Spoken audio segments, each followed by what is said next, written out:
Flack math! Give me some math and I'll give you some flack. Flack math! Alright.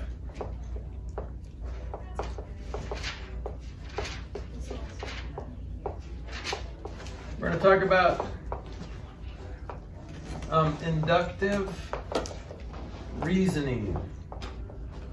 This is just fancy talk for stuff that you guys already do when you're arguing with your parents or anyone else. But here's the definition of inductive reasoning.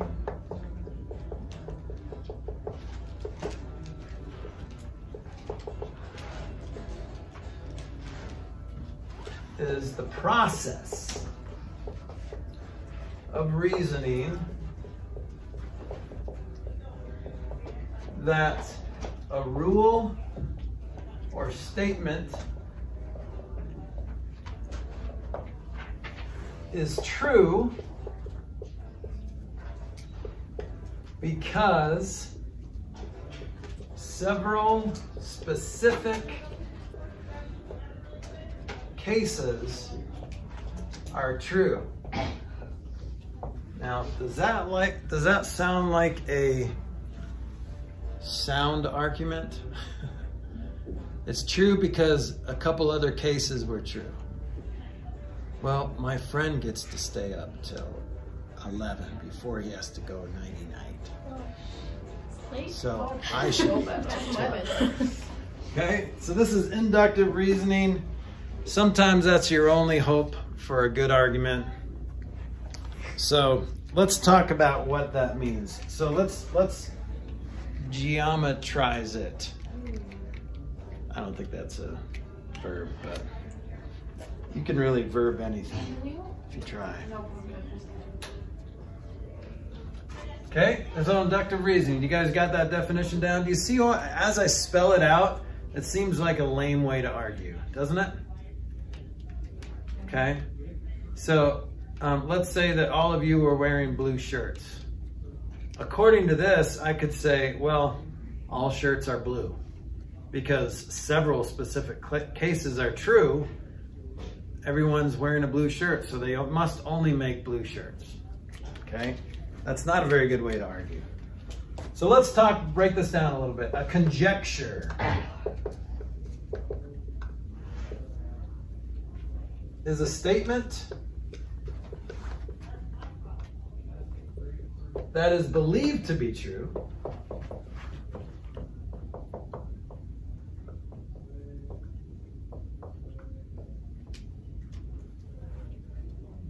okay? A conjecture is just a statement that is believed to be true. If it can be proven, it becomes something else. Do you guys remember that little bill becomes a law thing? You know, how does a bill become a law? So this is kind of like the same kind of thing. So a conjecture is a conjecture, but if you can prove it, then it becomes a theorem. If it can be proven, then it becomes a theorem. So far, so good? So a conjecture, we live our lives sometimes on conjectures because that's all we have. So we basically, that's where faith comes in. You know, I have a belief that this chair is going to hold me. Okay? So it's just a conjecture. I can't prove right now that this chair is going to hold me, but that's all I have to go on. So I'm going to just have faith that it's going to hold me. And it did. Okay, good. So it's not bad. Conjectures aren't bad because we live our lives with conjectures because we can't prove anything before we do stuff. There's an element of faith or there's an element of risk with most things that we do. Look at example 1, formulating a conjecture. Look at the progression of pattern here. See the first one here, the second one, the third one. What do you think the fourth one's going to look like? That times like another row. Yeah, or what I would say is another row. If you look at it that way, you could put another row here and add 1 to that row. So it looks like another row of 4 on the bottom there. Or if you're looking at it left to right, you could put another column of 4 there. And then the next one's going to be a column of 5. Okay, so the first one has 1 in it. The second one has 3 in it. The third one has 6 in it. So if you add 4 to that, that's going to be 10. If you add 5 to that, it's going to be 15. Okay, so there's going to be a question like this, example 1, on your test. It may not be on this test, but it might be on the next test. But there's going to be a question like that. Okay, so it's just use your gut. A lot of geometry, guys, is just using your gut and hoping that it's right. But you will eventually be able to prove with theorems and postulates that you are right. Okay, beyond a shadow of doubt. All right. So that's an example of a conjecture. Now, the next process is testing that conjecture. This is what we're going to talk about next. So it's a lot easier to prove that a conjecture is false than it is to prove that it's true. If all shirts are blue, then I would have to look at every shirt on the planet to make sure that it's blue, right? But if I just see one non-blue shirt, then I can prove that it's false, okay? And that's called, all you need is one, that's called a counterexample. So, an example that does not support the conjecture, underline not, support the conjecture, is called a counterexample.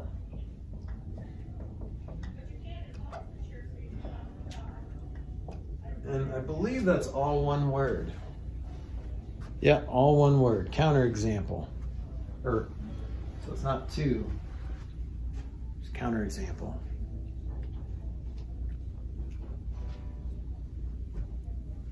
Makes sense so far? The word itself defines it, right? This example counters the conjecture.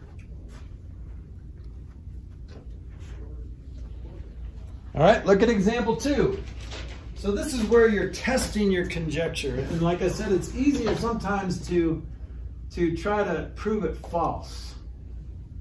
Okay, so testing a conjecture. Michelle made the conjecture the expressions 6n plus 1 and 6n minus 1 will always result in 2 prime numbers. Show that this conjecture is true for n equals 1, 2, and 3, but not true for n equals 4.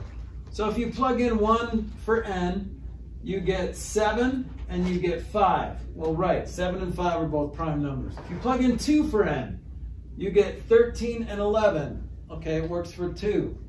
If you plug in 3 for n, you get 19 and 17. Okay, it works for 3. But look at 4. You get 25 and 23. 25 is not prime. Okay? If I said odd instead of prime, then this could have worked. But it's not. All you need is one counterexample. So since we have found one case in which the conjecture is incorrect, we can conclude that the conjecture is false. Okay, look at B. Maria looks at the diagram below and conjectures that the number of triangles in the figure is given by the expression 2n plus 1. Is this conjecture true for the 4 steps of the pattern shown below? Okay, so if n equals 1, is that true for the first one? 2n plus 1. 2 times 1 plus 1 is 3, yep.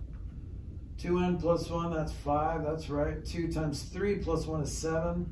2 times 4, yeah, it's true. You can literally see it because here's n and there's 2 of those plus 1 more. 2 of those plus 1 more, okay? So that's true, but see how the sample space, there's only 4 examples. So if you can see every single example in the world, then you can prove that it's true. But that's the only way you can prove that a conjecture is true. All right.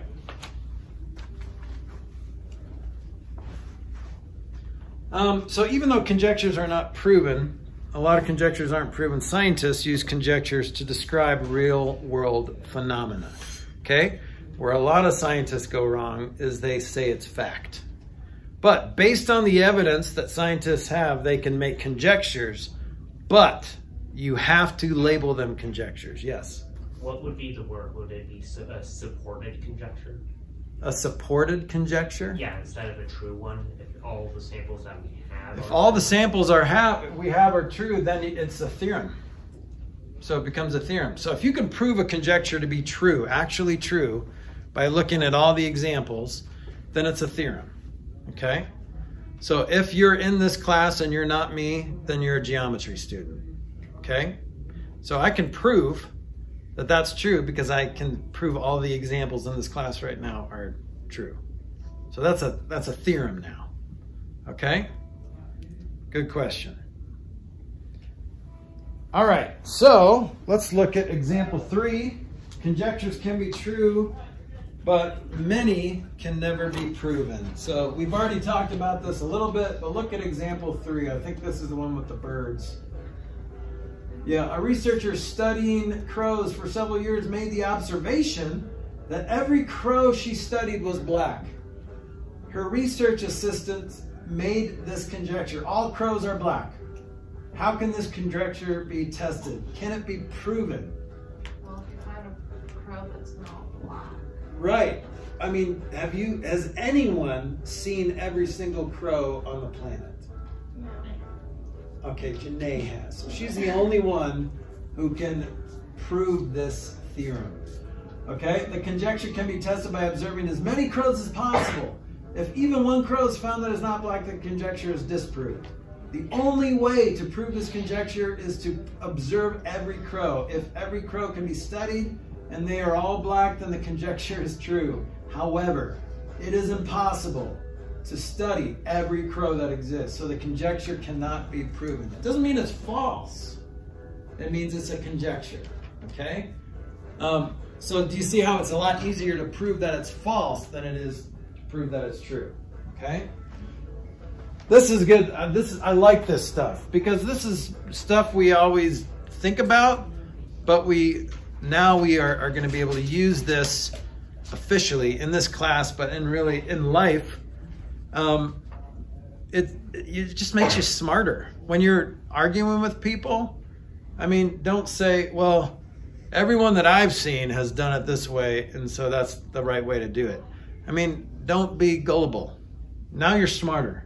Now you can say, well, from what I've observed, it's true, but obviously there could be cases where it's not true. So it's impossible. You can't say this is true. You can say, based on your sample space, it's true, but I'm not going to live my life on that.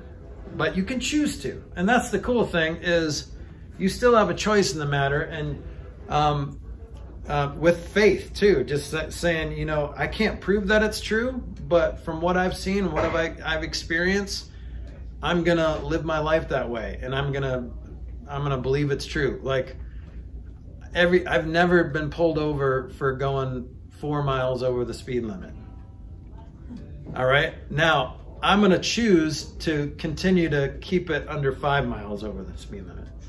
But I'm going to live my life in faith that I'm not going to get pulled over if I'm going 70 on C470. Okay, now that I'm recording this, someone's going to send it to the police department and look for my car. What kind of car do you drive? Yeah. I don't drive. Okay. Look for Janae's car. It's not mine. Okay. Going 35 over. Black man, give me some math and I'll give you some flack.